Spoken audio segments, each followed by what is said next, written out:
அந்தர்யாமி. வணக்கம். அந்தர்யாமி ஃபவுண்டேஷன்லேருந்து மிகப்பெரிய ஒரு ஞானம் இன்னைக்கு நம்ம கற்றுக்கிற போகிறோம். அந்த காலத்தில் பார்த்தீங்கன்னா நம்மளுடைய துவாரம் யுகம், அதுக்கு முன்னாடி யுகங்கள்லாம் நிறைய அரக்கர்கள் இருந்தாங்க, நிறைய கெட்டவங்க இருந்தாங்க. ராவணன், துஷாதனன், துரியோதனன் இப்படி இருந்தாங்க. அப்போது நம்மளுக்கு அவங்கள்ட்ட இருந்து ஃபைட் பண்ண, மக்களை காப்பாற்ற நம்ம அவங்களோட வார் பண்ணோம். அதுக்கு நிறைய அஸ்திரங்கள் யூஸ் பண்ணோம். ஸோ மிகப்பெரிய வரங்கள் பெற்று பிரம்மாட்ட, இந்திரன்ட்ட அவரோட மிகப்பெரிய அஸ்திரங்கள் உபயோகித்து அந்த துரியோதனன், துச்சாதனன், ராவன்கிட்ட இருந்து விமோசனம் பெற்று நம்ம வாழ்ந்தோம். இப்போ வாழக்கூடிய இந்த கலியுகத்தில் துரியோதனன், துச்சாதனன் யாராவது இருக்காங்களா? இருக்காங்க. எங்கே இருக்காங்க அப்படின்னு பார்த்தீங்கன்னா உங்களோட மைண்டு தான் அந்த ராவணன். ஸோ உங்கள் மைண்டு தான் துரியோதனன், உங்கள் மைண்டு தான் துச்சாதனன், உங்கள் மைண்டு தான் ராமர், உங்கள் மைண்டு தான் கிருஷ்ணர். ஏன்னா இந்த மனம் எதிர்மறையாக இருக்குது பார்த்தீங்களா? நீங்கள் ஒரு குடும்பத்தை கெடுக்கணும்னு நினைக்கும் போது அங்கே தான் உங்களுக்கு அந்த துச்சாதனோட குணாதிசயங்கள் வெளிப்படுது. யாருடையாவது பணத்தை அபகரித்து அவங்களுடைய சாபங்களை வாங்கும்போது அங்கே ராவணனுடைய பர்சனாலிட்டி வெளிப்படுது.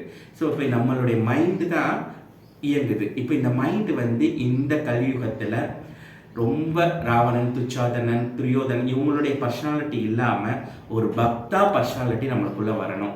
ஸ்ரீ ராமச்சந்திரமூர்த்தி மாதிரி, கிருஷ்ணர் மாதிரி ஒரு தெய்வீகமான சுபாவங்கள் நம்மளுக்கு வரணும்.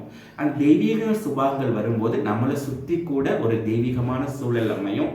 அப்போ என்ன பண்ணணும் அப்படின்னா, நம்ம லைஃப்பில் நம்மளுக்கு எப்பெல்லாம் பிரச்சனைகள் வருதோ எதிர்மறையா அப்படின்னா, ஸோ நீங்கள் சொல்லுவீங்க நான் ஒன்றுமே பண்ணலை, எனக்கு ஏன் இவ்வளோ நெகட்டிவாக ப்ராப்ளம் வருது அப்படின்னா, எங்கேயோ உங்களுக்குள்ளே இருக்கக்கூடிய அன்கான்சியஸில் உங்களுக்குள்ளே நெகட்டிவாக ப்ரோக்ராம் இருக்குது, நெகட்டிவாக எதிர்மறையான டயலாக் ஓடிக்கிட்டு இருக்கு.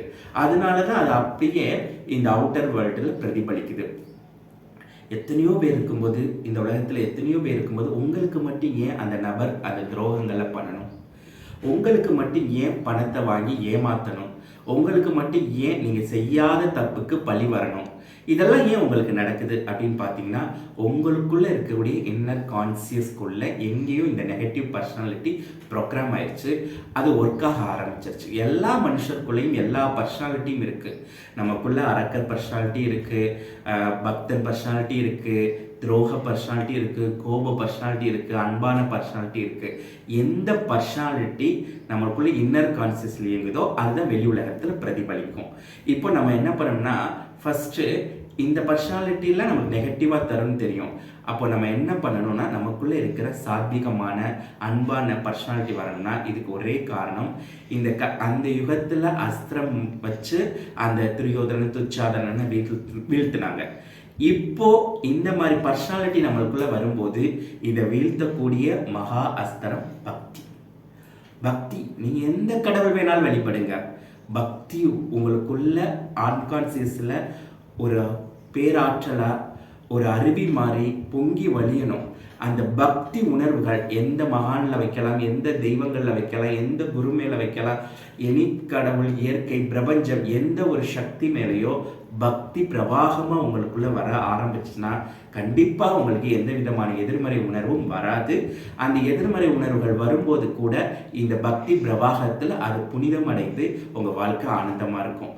ஸோ வரக்கூடிய எல்லா பிரச்சனைகளையும் நீங்கள் பிரிக்கலாம். பண பிரச்சனை, ஆரோக்கிய பிரச்சனை, உடல் ரீதி பிரச்சனை, உறவு ரீதி பிரச்சனைனா. ஆனால் இது எல்லாமே ஒன்று சொல்லணும்னா அது ஒரு நெகட்டிவ் ப்ரோக்ராம். இந்த நெகட்டிவ் ப்ரோக்ராமை, இந்த நெகட்டிவ் சுபாவங்களை அழிக்கணும்னா உங்களுக்குள்ள பக்தி பிரவாகமாக வரணும்.